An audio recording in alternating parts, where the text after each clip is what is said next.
Hello guys, welcome to the channel. आज हम काफ़ी टाइम बाद जो है वो हम कुछ डिस्कस करेंगे। ये टॉपिक है फाइनेंस से रिलेटेड। इसमें क्यास थ्योरी के बारे में बात करी जाएगी। इसमें बात की जाएगी रेजिलियंस की और डिसऑर्डर के बारे में। और कुछ टॉपिक ऐसे होंगे जो out of the 9 dot problem से अपार्ट होंगे। मेन जो ऑब्जेक्टिव होगा इस वीडियो का वो ये होगा कि आपको एक क्रिटिकल थिंकिंग पता चले considering the topic of society of mind bye of mind by the author Marvin Minsky. Okay, we'll be covering many topics which are apart from cognitive computer technology and how different agents and interactions regarding the society of mind, hence the title. इसमें हम बात करेंगे the work of learning, memory, language, self and free will. Also we will discuss about AI and cognitive science. हम कुछ और topics के बारे में भी डिस्कस करेंगे, जैसे हो सकते हैं brain, formal system, dual cognitive architecture, left brain interpret, self awareness, theory of mind and emotional machine. ये जो टॉपिक्स होंगे मैं इसलिए बता रहा हूँ क्योंकि मैंने काफ़ी ज़्यादा थियोरेटिकल कॉन्सेप्ट जो है वो पढ़ा हुआ है. मेरे को सिर्फ इसी वीडियो के बेसिस पे आप जज या परसेप्शन मत बिल्ड करना. मैंने काफ़ी ज़्यादा थियोरेटिकल और एकेडमिक वर्क किया है. मैं बताऊंगा कि वो कैसे करते हैं एंड कैसे वो चीज़ बिल्डअप होती है, क्योंकि it requires a lot of hard work, not only related to the time but also robustness. हम बात करेंगे कि ये क्या है, क्यों है, कैसे है. So before I could start, let's start with the very basic concept given by the famous author Nassim Nicholas Taleb. And if you want to know about this author, you can always go to Wikipedia में जाके आपको पता चलेगा कि ये बंदा कितना कितना कितना बड़ा हाई लेवल का इंटेलेक्चुअल है. Intellectual, not just a word intellectual, but more of a polymath. सिर्फ आप इस बंदे को पढ़ोगे तो आपको लाइफ के बारे में, एवोल्यूशनरी मेटाकॉग्निशन के बारे में पता चलेगा कि क्या चीज़ होती है वो. सो आई होप आप मेरे साथ जुड़ें. ये लेक्चर काफ़ी लंबा होगा. हम कोशिश करेंगे कि इसको छोटा से छोटा रखने का, पर covering this person is covering almost a whole subject. So सिर्फ हम इसी पर्सन के बारे में बात नहीं करेंगे, हम और भी कई सारी चीज़ों के बारे में बात करेंगे. क्योंकि आप देख सकते हो कि मैंने एक और बंदे का नाम यहाँ पे लिखा हुआ है जिसका नाम है डेनियल कानमैन. ये वही ऑथर है जिसने thinking fast and slow book लिखी है. लोग सिर्फ उसको उसी बुक से जानते हैं, पर मैंने इसकी काफ़ी सारी बुक्स पढ़ चुका हूँ और इसको कवर करने के लिए कम से कम मेरे को 4 से 5 घंटे लगेंगे. फिर भी मेरे को लगता है कि कम है. मैं कोशिश करूँगा कि ये वाला टॉपिक मैं छोटा से छोटा रखूँ. हम बात करेंगे कि कौन है, कैसे है और किस थ्योरी के बेस पे है. मैं वीडियो कंटेंट जो बनाना चाहता हूँ वो सिर्फ और सिर्फ व्यूज़ के लिए नहीं, ताकि आप वो चीज़ सीख पाएँ जो क्यूरियोसिटी ड्रिवन है. Okay, so let's start.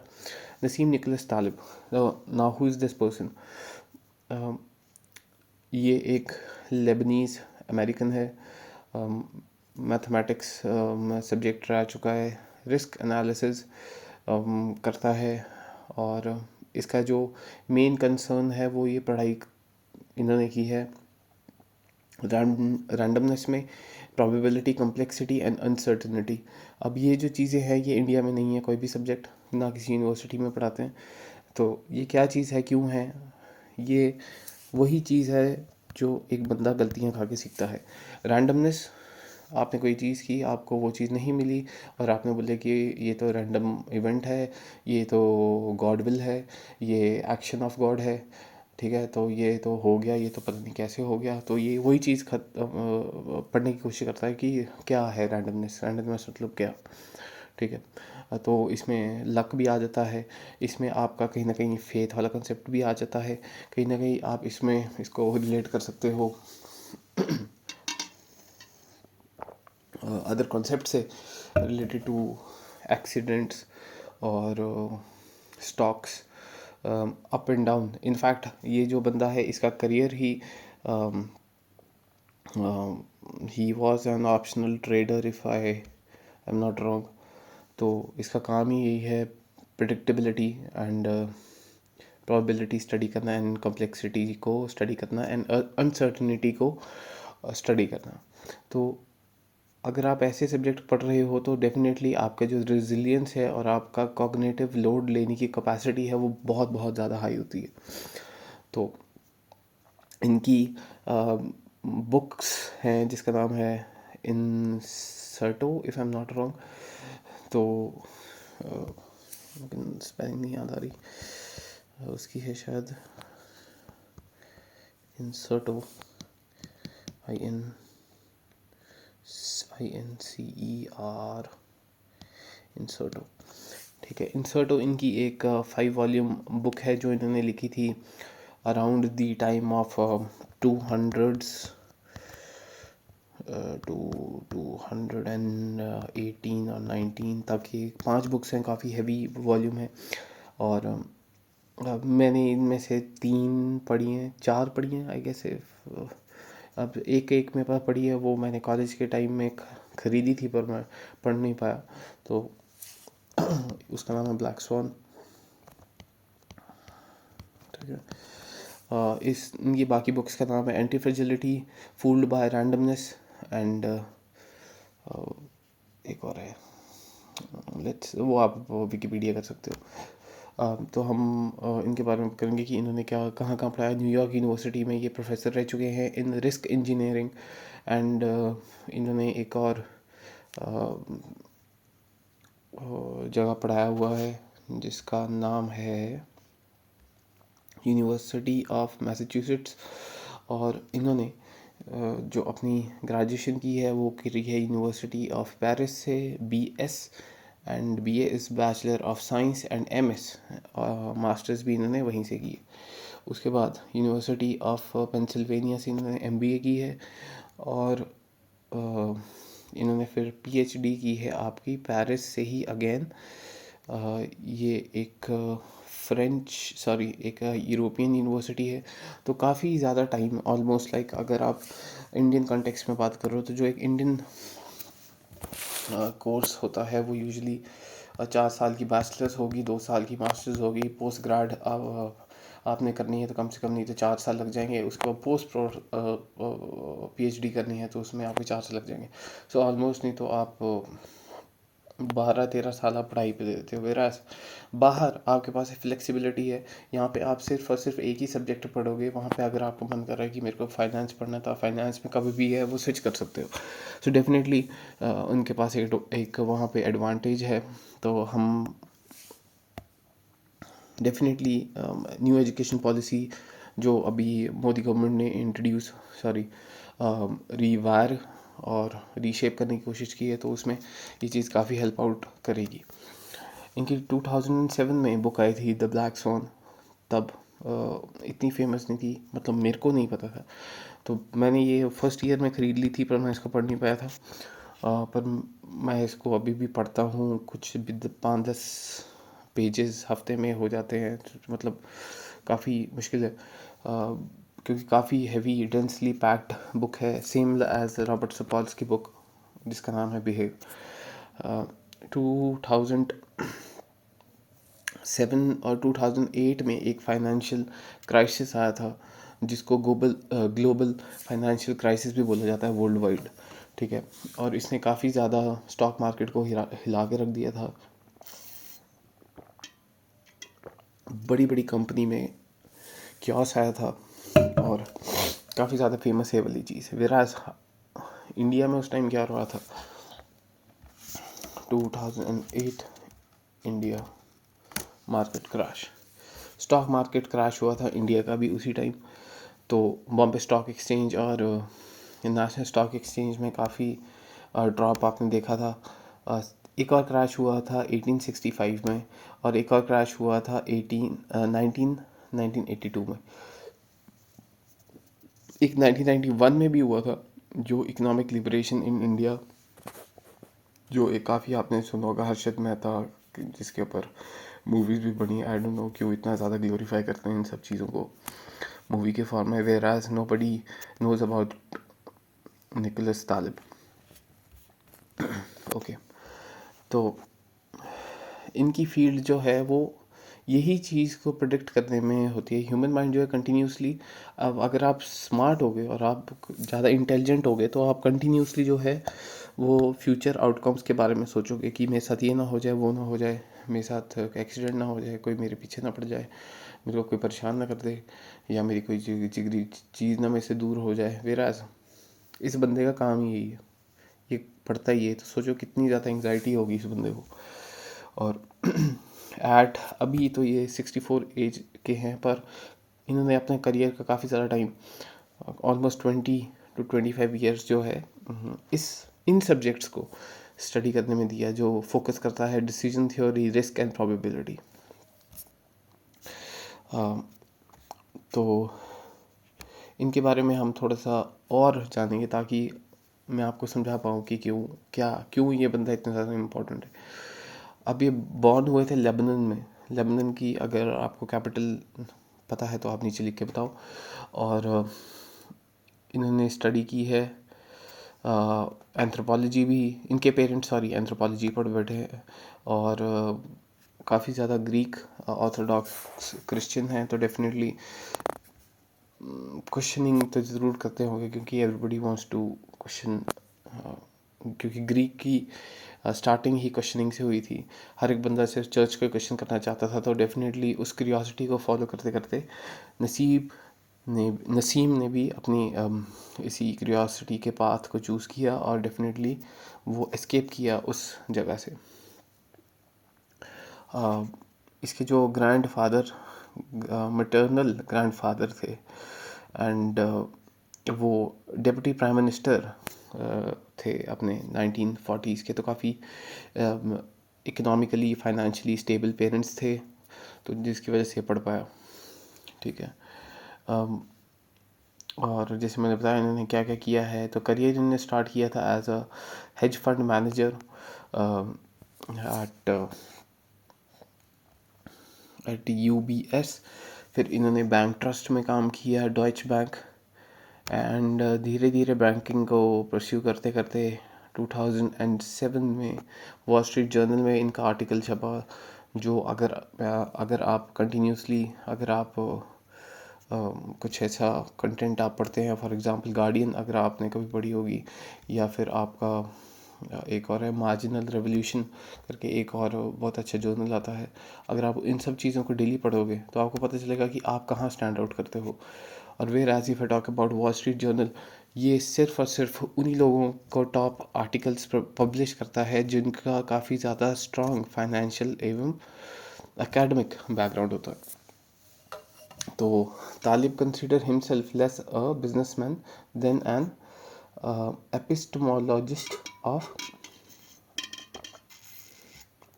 Epistemology. इसके बारे में हमने पढ़ा एपिस्टमोलॉजी, ये क्या चीज़ है आप मेरे को लिख के बताओ। ये मैं आपको थोड़ा सा बता सकता हूँ कि ये is the branch of philosophy that examine the nature, origin and limits of knowledge. कि जो मेरे को पता है वो क्या, उसका नेचर क्या है, और उसकी स्टार्टिंग क्या है, उसकी लिमिट कहाँ तक है, सच है तो क्या है, कितना होता है, टाइप ऑफ सच क्या है, type of knowledge, what is reality. तो इस चीज़ को द क्वेश्चनिंग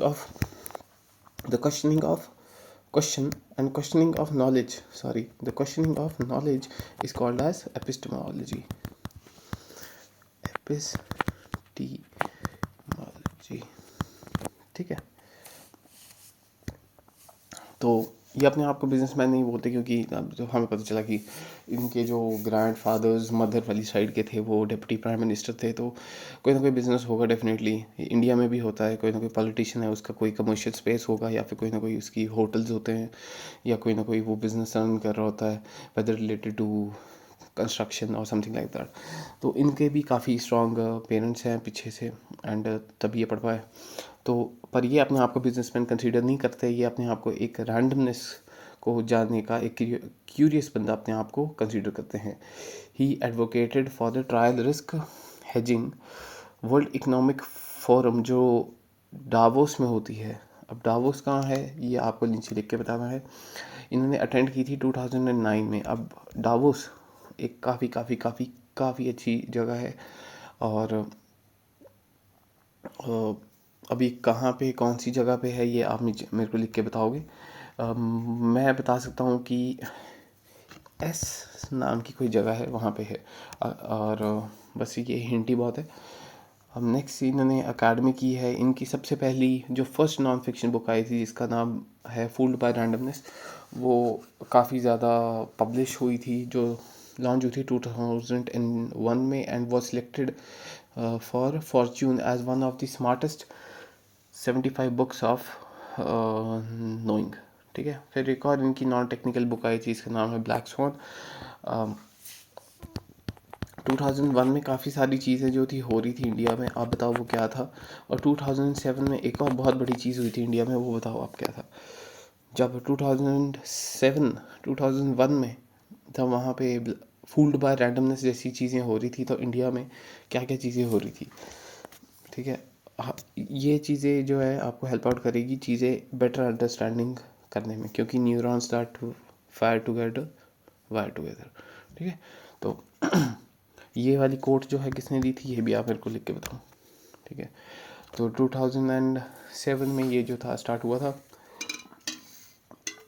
ब्लैक स्वॉन नाम की एक बुक डाली थी। 2018 में इनका एक आर्टिकल आया था, जो आया था टाइम्स मैगज़ीन में। अगर आपको जानते होंगे, टाइम्स काफ़ी बड़ी है, जो मोदी गवर्नमेंट को काफ़ी क्रिटिसाइज़ करती है, ऑल्सो कभी कभी तारीफ़ भी करती है। इनकी एक काफ़ी आर्टिकल छपा था, जो था the hottest thinker in the world 2008 में। जब फाइनेंशियल क्राइसिस हिट हुआ था, तब इनको बोला गया था the hottest thinker in the world. Next एक काफ़ी अच्छी बुक जो थी, द बुक ऑफ क्या नाम, bed of Procrustes was released, skin in the game, ये भी एक बड़ी अच्छी बुक है। एंटी फ्रेजिलिटी, ये भी एक इन्हीं की बुक है, ठीक है। 5 वॉल्यूम जो इकट्ठी जो थी, जो 2001 में जो बुक लॉन्च हुई 2001 में, जिसका नाम था black swan, fooled by randomness, bed of Procrustes, Anti-Fragility and Skin in the Game. It was published in 2016. The 5th book was added in 2019. Bed of Procrustes, ये क्या चीज़ है। अब ये बुक भी हम पढ़ेंगे, टाइम लगेगा, बहुत बहुत मज़ा आएगा, पर देखते हैं क्या है। इस बुक के बारे में मैंने थोड़ा बहुत रिसर्च की थी, पर हम बुक को रिव्यू नहीं करेंगे, हम इस बंदे को करेंगे, ओके। यार हाँ, तो आप अगर इस बंदे के बारे में और पढ़ना चाहते हो, तो आप चैट जीपीटी पे जाके लिखो, ठीक है। और आपको पता चलेगा कि ये बंदा कितना कितना कितना बड़ा तोप है। जो लोग अपनी रियलिटी को क्वेश्चन करते हैं, वो ज़्यादा अमीर होते हैं रैदर दैन जो बड़ी बड़ी गाड़ियों में घूमते हैं, क्योंकि वो अपनी बिलीफ को तोड़ने में ज़्यादा विश्वास करते हैं रैदर दैन किसी और को छोटा दिखाने में, ठीक है। तो द बेड बुक का नाम मैं नीचे यहाँ पे लिख देता हूँ। बुक का नाम है नंबर 1 द बेड ऑफ प्रोक्रस्टीज।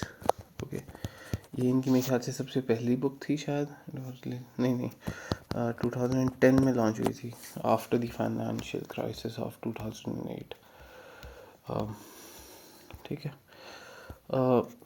अगर आपको इन बंदों के बारे में और जानना है क्या कौन है, तो आप न्यूयॉर्क पब्लिक लाइब्रेरी 2013 एक यूट्यूब वीडियो है, उसको जाके आप देख सकते हो। कम से कम नहीं तो वो 1 घंटे या 2.5 घंटे की होगी। ठीक है। तो जैसे हमने बताया कि जो मैं नोट्स बनाए थे पहले वो ये थे कि पेरिस से इन्होंने बैचलर्स कर रखी है, मास्टर्स कर रखी है, पीएचडी कर रखी है इन्होंने। फिर इनकी बुक आई थी फर्स्ट फूल्ड बाय रैंडमनेस 2001 में। ठीक है। बेड ऑफ प्रोक्रस्टीज आई थी इनकी 2010 में। ठीक है। इनके पेरेंट्स जो थे वो फ्रेंच सिटीजनशिप इनके पास थी, और जैसे मैं बताया कि डिप्टी प्राइम मिनिस्टर और बिजनेसमैन थे, पर ये अपने आप को एक क्या बोलते हैं, ई से एपिस्टेमोलॉजिस्ट कंसीडर करते हैं। ठीक है। Whereas if we talk about Daniel Kahneman, अभी एक होना थिंकिंग फास्ट एंड स्लो, जो डेनियल कानमैन, अरे यार हाँ, तो डेनियल कानमैन कौन है, इनके बारे में थोड़ा सा देख लेते हैं। ये एक psychology of judgement, decision making, behaviour, अगर आपको बिजनेस कैसे रन करना है, एम.एस. तवस्की, ये काफ़ी बड़े इंटेलेक्चुअल्स हैं। जो मेरे ख्याल से जो नहीं पढ़ेगा इनको वो पीछे रह जाएगा। इनकी डेथ हो गई थी 2024 में। स्विट्ज़रलैंड से थे। स्विट्ज़रलैंड वही है, वही जगह है जहाँ दावोस है। ओके, अगर अभी तक आपने उसका आंसर नहीं लिखा था तो मैं आपको बताता हूँ। दावोस 2009 में जो कॉन्फ्रेंस हुई थी, वहाँ से डेनियल कानमैन बिलोंग करते हैं। और तेल अवीव कहाँ पे है ये आप नीचे लिख के बताओगे, वहाँ पे ये पैदा हुए थे। ठीक है। तेल अवीव वही है जहाँ पे फर्स्ट पोस्टिंग होती है इंडिया में आईएफएस ऑफिसर्स की, डिपेंडिंग अपॉन अगर आप कौन सा रीजन आप चूज़ कर रहे हो। फॉर एग्जांपल अगर आप साउथ ईस्टर्न रीजन चूज़ करोगे तो आपको मोस्ट प्रॉब्ली इसराइल जैसी कंट्री में as a first junior secretary to the foreign secretary आपको पोस्ट किया जाएगा।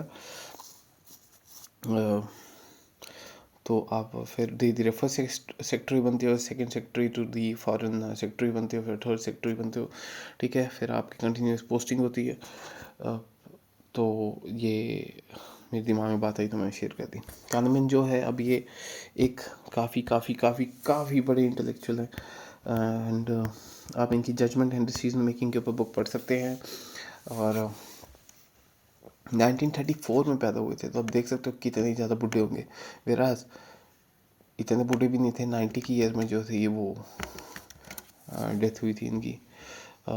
Noise a flaw of human judgement, thinking fast and slow एक बुक है। अटेंशन एंड एफर्ट्स एक बड़ी अच्छी बुक है। एक और इनकी बुक है जिसका नाम है ह्यूरिस्टिक्स एंड बायस। एक और बुक आई थी choice, values and frames, the wellbeing of foundation of heuristics, essential Tversky. ये इनकी बुक है जो आप देख सकते हो। काफ़ी ज़्यादा टाइम लगेगा पढ़ने का, पर और करना भी क्या है लाइफ में। ठीक है, काम करो साथ में पढ़ो। Decoding New York public library 2013। मेरे को टाइम नहीं लगा, काफ़ी लंबी वीडियो थी, full with random facts and बड़े बड़े इसमें जार्गन यूज़ किए गए थे जो मेरे समझ के तो बाहर ही थे। तो मैं आपको क्या ही पढ़ाऊँ अगर मेरे को समझ नहीं आ रहा। ठीक है। हमने यहाँ पे डिस्कस किया था कि कौन कौन सी टाइम क्या क्या चीज़ें हुई थी। इन्होंने एक कॉन्सेप्ट दिया था जिसका नाम था लिंडी इफेक्ट। अब लिंडी इफेक्ट क्या चीज़ है, LINDY, लिंडी इफेक्ट।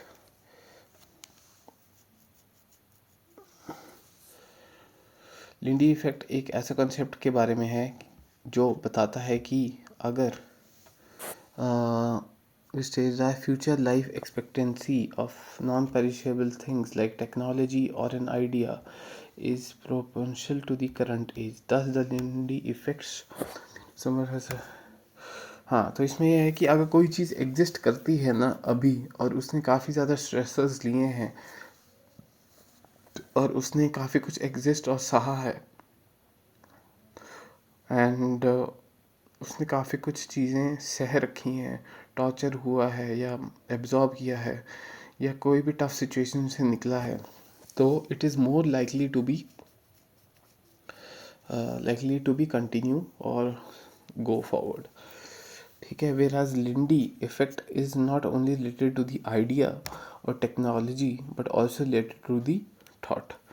ये जो है एक कंसेप्ट है जो हम अभी डिस्कस करेंगे, साथ में पढ़ेंगे ताकि आपको भी कंसेप्ट समझ आए. The concept is used after the लिंडीज.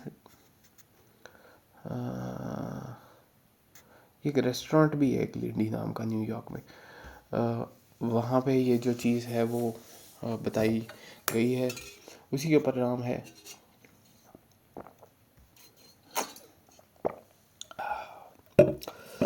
और 2012 में एक बुक आई थी anti fragility the things that gain from disorder, उसमें बताया गया था इस कॉन्सेप्ट के बारे में. Produce and collect theory of anti-fragility. If a book has been in print for 40 years, अगर कोई बुक जो है कंटिन्यूसली प्रोड्यूस हो रही है 40 सालों से, तो एक एक्सपेक्ट किया जा सकता है कि वो आने वाले 40 साल तक दोबारा प्रिंट होगी. But that is the main difference. If it survives another decade then it will be expected to be print for another 40 years. This simply, as a rule, tells you why things that have been around for a long time are not aging like person but aging in reverse. For example, अगर कोई चीज़ ज़िंदा है और वो continue exist करी जा रही है तो ज़्यादा चांसेस है कि वो आने वाले 40-50 साल तक और ज़िंदा रहेगी. ठीक है, same is considered with the thought. कोई आइडियोलॉजी हो सकती है, कोई ऐसी चीज़ जो प्रोमिनेंट है काफ़ी लॉन्ग टाइम पीरियड से. फॉर एग्जांपल हम लिंडी इफेक्ट का यूज़ कर सकते हैं टू अंडरस्टैंड रिलीजन. ठीक है, रिलीजन काफ़ी ज़्यादा टाइम से जो है एग्जिस्ट कर आ रहा है और करता ही रहेगा, वेदर वो related to the Islam, Hinduism, Sikhism और एनी अदर टाइप ऑफ और क्लास ऑफ और आइडिया ऑफ थॉट और रिलीजन. ठीक है, ग्लास इज़ दी टेक्नोलॉजी. अब ये क्या कंसेप्ट था? टेक्नोलॉजी एक बड़ी अच्छी मीम भी चल रही है टेक्नोलॉजी करके. ठीक है, अगर आप उसको जाके देखोगे तो आपको समझ आएगा मैं क्या बोल रहा हूँ, कि ग्लास बनने के लिए भी काफ़ी टाइम लगा होगा विद हीट प्रेशर. उससे पहले आग आई थी, उससे पहले किसी ने जो ग्लास है वो कैसे बनता है, किस टेम्परेचर पे बनता है, किसी ने उसको गर्म किया होगा, किसी ने उसको जोड़ा होगा, किसी ने कुछ चीज़ें यूज़ की होंगी ताकि वो चीज़ बन पाए. ठीक है, सेम एज अगर आप 3 इडियट में एक आप देखोगे एक सीन आता है जिसमें वो अपनी पैंट की जिप अप एंड डाउन करता है, तो ये वही चीज़ के बारे में बात हो रही है कि ग्लास एक टेक्नोलॉजी है. अब ऑप्शन ट्रेडर क्या होता है? जो ट्रेडिंग करते हैं. अभी ये स्टडी क्या करते हैं?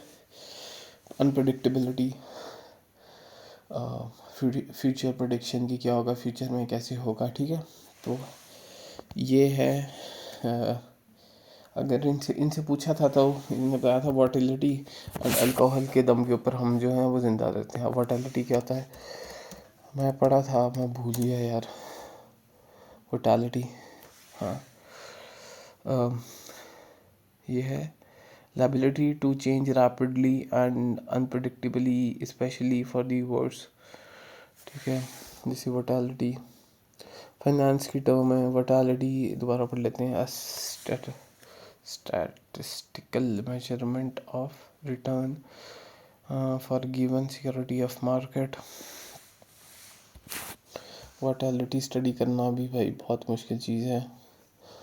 अगर आप में से कोई ट्रेडिंग करता, मैंने कुछ टाइम किया था, तो मेरे तो बहुत बहुत बुरे हाल हुए थे, काफ़ी ज़्यादा लॉस मैंने सहा था। पर वही है, विद टाइम के साथ जितना ज़्यादा लॉस होगा वो सीख ही रहा हूँ। तो ये वही चीज़ ही स्टडी की इन्होंने, क्योंकि ऑप्शन ट्रेडिंग के टाइम पे क्या है, it's measure the degree of fluctuation. अच्छा, डिग्री ऑफ फ्लक्चुएशन, ठीक है, ये होती है fluctuation. It measure the degree of fluctuation in the return of an stock और a market index which often indicates a high risk. ठीक है, तो इन्होंने ये सब पढ़ा है। इस बोला कि हमारी लाइफ जो है फुल ऑफ होती है वॉटिलिटी से और अल्कोहल से। ठीक है, बेनिफिट्स फ्रॉम एंटी फ्रेजिलिटी। चोट लगने के बाद कुछ चीज़ बिल्ड होती है, उसको बोलते हैं रोबस्टनेस। अगर कोई ऑर्गेनिज्म जितने ज़्यादा धक्के और चोट और ये सब चीज़ें खाएगा वो उतना ही स्ट्रांग होगा। उसी से ही आपकी एंटी फ्रेजिलिटी होती है। एंटी फ्रेजिलिटी कैसे होती है? अगेन कहीं ना कहीं एक रैंडम इवेंट होता है। इनकी बुक है फूल्ड बाय रैंडमनेस। तो देखो, इन्होंने काफ़ी ज़्यादा एक छोटा सा डोमेन पकड़ा, उससे आसपास जो भी चीज़ें आ रही हैं इन्होंने उनके ऊपर बुक लिखी। ठीक है, तो बीच में हमने डेनियल कानेमैन को भी इंट्रोड्यूस कर दिया, क्योंकि ये 2013 का लेक्चर है, तो कोई बात नहीं। Benefits from the uncertainty. एक बुक है क्यास नाम की, द बटरफ्लाई इफेक्ट। क्यास book, making sense of misfortune, नहीं, मेकिंग अ न्यू साइंस। ठीक है, क्यास मेकिंग अ न्यू साइंस। ये एक जेम्स, अरे ये वाली बुक मेरे पास पढ़ी थी पर मेरे को शायद याद नहीं। James G.L. ग्लेक। ठीक है, इस बुक का रिव्यू मैं बनाऊंगा अगर आप बोलोगे तो। इतनी ज़्यादा बड़ी बुक नहीं है, कम से कम नहीं तो 300 की पेजेस की है, एक दिन में ख़त्म हो जाएगी। इसको कोशिश करेंगे कि हम पढ़ाई करें। Whereas let's start. हमारा जो बिलीफ होता है वो एक एक्शन करने के बाद फॉर्म होता है और एक मेमोरी में स्टोर होता है, like ROM, not RAM. Okay, RAM नहीं, हम रोम की बात करेंगे, क्योंकि मार्विन मिन्स्की की बुक जो मैं बता रहा था, सोसाइटी ऑफ माइंड, उसमें ये सब बातें हैं। अगर आप कंटिन्यूसली ये वीडियोस मेरी देखोगे आपको समझ आएगा कि मैं बोल क्या रहा हूँ, और जो जो मैं वर्ड यूज़ कर रहा हूँ अगर आप उसको कॉपी में नहीं लिखोगे और आप उसके ऊपर स्टडी नहीं करोगे तो आपको नहीं समझ आएगा। क्योंकि मैंने खुद इन सब चीज़ों के पीछे 6-6, 8-8, 9-9 घंटे जो हैं वो टाइम स्पेंड किए। आपको कम से कम नहीं तो 12 घंटे देने पड़ेंगे अगर आपको मेरे लेवल पे पहुँच कर जो मैं बोल रहा हूँ वो समझना पड़ेगा। ठीक है, लेट्स स्टार्ट अगेन। अपने साथ एक कॉपी रखो, पेन रखो, कोशिश करो ये जो मैं वीडियो बोल रहा हूँ इसको सुनो, और जो भी मैं वर्ड्स लिख रहा हूँ उनको नोटबुक पे लिखो और उनको सर्च करो, ताकि आप समझ पाओ मैं क्या बोल रहा हूँ। क्योंकि लेयर्स ऑफ नॉलेज है। ठीक है, उन नॉलेज में से मैं कभी ये वाली चीज़ उठा के बोल रहा हूँ, कभी ये उठा के बोल रहा हूँ, कभी ये उठा के बोल रहा हूँ। ठीक है, अगर आप इसको नहीं पढ़ोगे तो आपको ये चीज़ समझ नहीं आएगी, ये आपस में लिंक है हर एक चीज़ें। ठीक है, तो आई होप आप इस चीज़ को समझ पाएँ और कंटिन्यू करें। ठीक है, मैं ये चीज़ बार बार नहीं बोलूँगा क्योंकि टाइम वेस्ट होता है, और जो इंटरेस्टेड बंदा होगा वो समझ जाएगा, और जिसमें थोड़ा सा भी दिमाग होगा। ठीक है, लेट्स स्टार्ट। एंटरप्रेन्योर, चलो ये इतना इम्पोर्टेंट नहीं है। हाँ, रोड एक्सीडेंट्स ये सब चीज़ें, हाँ, एक रिपोर्ट है उसमें ये चीज़ बताया है कि लोगों की एक्सीडेंट जो है वो ज़्यादा रोड में होते हैं, पर लोग जो है वो डरते हैं प्लेन एक्सीडेंट से, विर एज होना उल्टा चाहिए। ठीक है,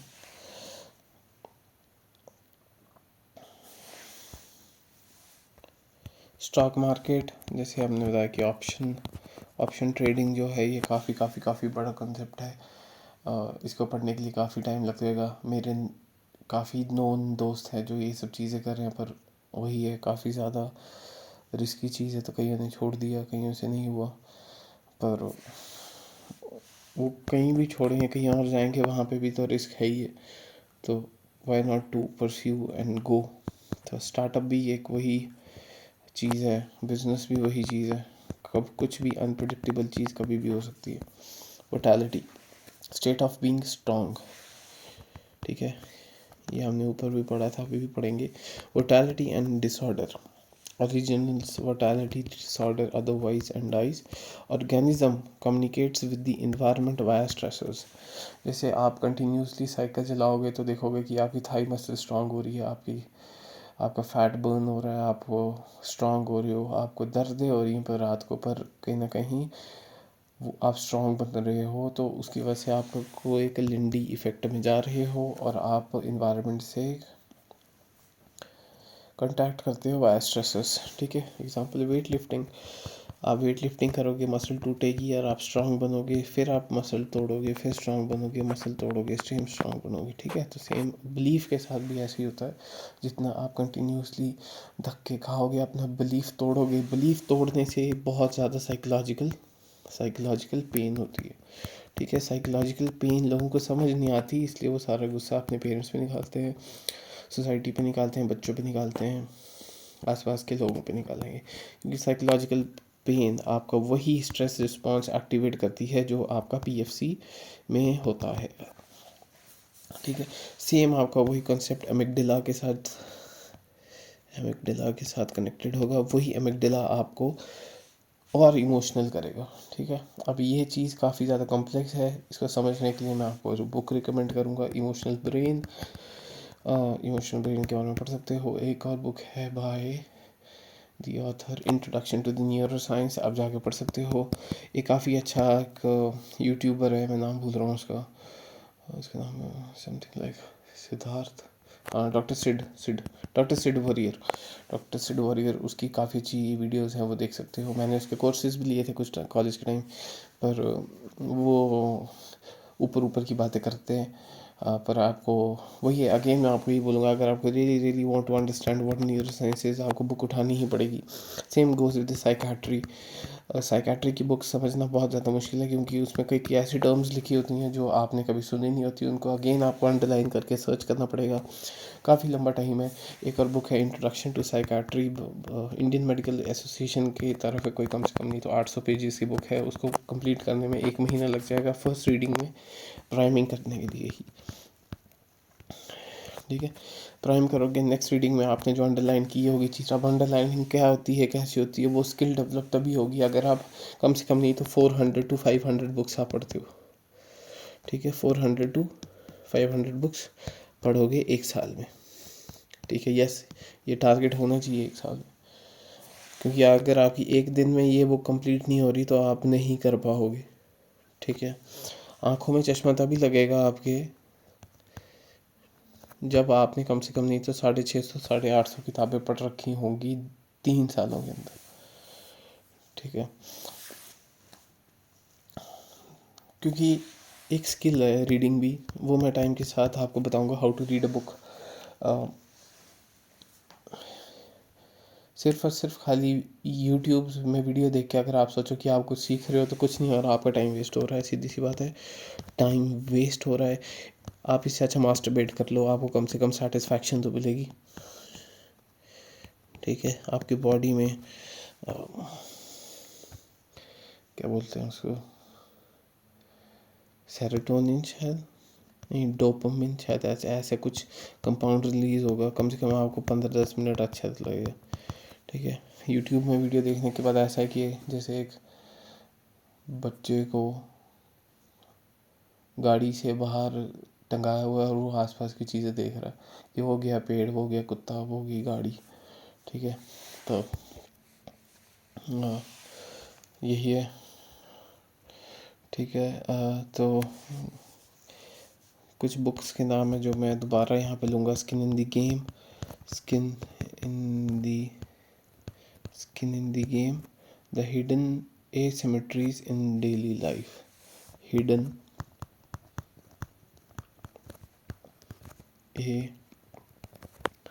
asymmetries in डेली लाइफ। ठीक है, ये बुक है जो आई थी 2018 में। ठीक है, ये रिसेंटली लास्ट पब्लिश बुक है शायद इस ऑथर की। मेरे को वो काफ़ी अच्छी फ़िलासफ़िकल बुक्स है, काफ़ी स्ट्रॉन्ग है। मैं आपको अपनी गुड रीडर की आईडी दूंगा, अगर आप चाहो कि वहाँ पे आप देखना कि मैं कौन कौन सी बुक पढ़ बैठा हूँ, कौन कौन सी बुक मेरी विश लिस्ट में है। ठीक है, आप वहाँ जाके देख सकते हो। पर वो ये उस चीज़ को कॉपी करने का कोई फ़ायदा नहीं, क्योंकि उससे पहले मैंने कम से कम नहीं तो 40-50 बुक पढ़ बैठा हूँ। उन 40-50 बुक में उनका रेफरेंस है, तो वो मेरे दिमाग में वो फिक्स है। आप कॉपी तो कर लोगे, पर जिस कंटेक्स्ट में मैं हूँ वो नहीं पहुँच पाऊँगा। मेरी आईडी है goodreads.com/aditya/singh। ठीक है, इसमें मैंने लास्ट जो रेटिंग कर रखी है वो करी है बुक की, जिसका नाम है हाउ बिल्डिंग लर्न्स। ठीक है, what happens after they have built. तो आप मेरे को फ्रेंड रिक्वेस्ट भेज सकते हो, आप सीख सकते हो, हम कनेक्ट करेंगे। पर मैं इतना एक्टिव नहीं हूँ गुड रीड्स में, क्योंकि मैं अभी और भी 4-5 चीज़ें कंटिन्यू कर रहा हूँ। आई होप आपको ये वीडियो अच्छी लगे। अगर आपको मज़ा आए तो इस वीडियो को ज़रूर लाइक करो, सब्सक्राइब करो, और जो भी अच्छे कंटेंट होगा वो हम लिखेंगे, हम डिस्कस करेंगे और हम पढ़ेंगे। ठीक है, थैंक यू सो मच।